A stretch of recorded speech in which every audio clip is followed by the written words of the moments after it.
নমস্কার বন্ধুরা, কেয়া কথা থেকে আমি কেয়া চলে এসেছি আবার একটি দুর্দান্ত স্বাদের রেসিপি নিয়ে। আসুন দেখে নেওয়া যাক। আমার কাছে যা দুর্দান্ত আপনাদের কাছে তা নাও হতে পারে, তবুও দেখালাম, যদি ভালো লাগে করে খাবেন।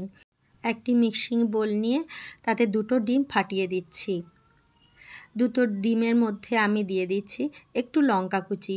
যদি বাচ্চাদের জন্য করেন তাহলে লঙ্কা কুচি, আর যদি শুধুমাত্র বড়দের জন্য করেন অবশ্যই লঙ্কা কুচিটা দেবেন, তাহলে বড়দের একটু মুখটা ভালো লাগবে, খেতেও সুন্দর লাগে। কিন্তু ছোট বাচ্চারা ওটা খেতে পারে না, তার জন্য ওটা স্কিপ করাই ভালো।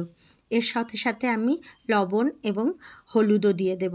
লবণটা একটু বেশি করে দিচ্ছি, কেন পাউরুটির সাথে দেব তো, পাউরুটির ভেতরে লবণটা যাবে না, তাই আমি এটাতেই লবণ দিয়ে দিচ্ছি একটু বেশি করে লবণ দিয়ে দিলে পাউরুটির ওপরে আপনি লবণ ছিটিয়ে খেতে পারেন, খাবারটার ওপরে, কিন্তু পাউরুটির ভেতরে লবণটা পেয়ে যাবেন।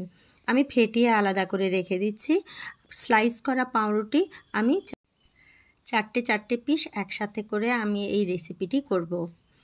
আগে স্লাইসের সাইডগুলো কেটে নিই, তারপরে দেখাচ্ছি। এভাবে কেটে নেবেন। এই যে স্লাইস করা পাউরুটিগুলো আমি কেটে নিলাম, এই যে স্লাইসের সাইডগুলো থাকলো, এগুলো কিন্তু আমি ফেলি না, আপনারাও রেখে দেবেন, ব্রেড ক্রাম্ব তৈরি করতে লেগে যাবে, কেন বাইরে থেকে কিনতে যাবেন। এই সময় আমি একটা ফ্রাইং প্যান বসিয়ে দিয়েছি, তেলও খুব অল্প দেবেন, খুব বেশি তেল দেওয়ার দরকার নেই। অল্প ডিমের গোলাতে ডুবিয়ে একেবারে ফ্রাইং প্যানে তুলে দিচ্ছি। দেখুন আমি যেভাবে করছি সেভাবে করবেন। আর যদি অল্প খেতে চান অল্প অল্প করে ডোবাবেন, খুব বেশি ডোবানোর দরকার নেই। আমার হাজব্যান্ড যেমন বেশি খেতে চাইছে না, বলছে সবগুলো ডিমে ডোবাচ্ছ, অনেকটা ডিম খাওয়া হয়ে যাবে, অল্প অল্প করে ডোবাও, তাই আমি একটু অল্প করেছি। কিন্তু আপনারা সবগুলোই ডুবিয়ে নেবেন ভালো করে চারপাশ। এটি প্রায় স্যান্ডউইচের মতোই, আর এইটি করার সময় একদম বেশি ফ্লেম দেবেন না, চট করে পুড়ে যাবে। এগুলো চারপাশ এরকম করে করে উল্টে একটু চিপে চারপাশটাও ভেজে নেবেন, নালে ডিমের আষ্টে গন্ধ ছাড়বে বাবা, ভীষণ বিরক্তিকর। এইভাবে আমি 3খানা করে নিয়েছি। 3খানার মধ্যে আমার হাজব্যান্ডকে 2খানা দেবো, আর আমি 1খানা খাবো।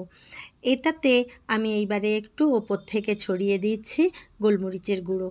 চারপাশেও দিতে পারেন, ওপরেও দিতে পারেন।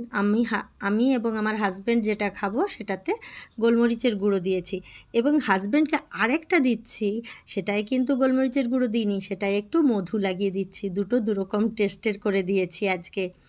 খেয়ে তো বলছে দারুণ লাগছে, আপনারা খেয়ে একটু জানাবেন তো কেমন লাগে।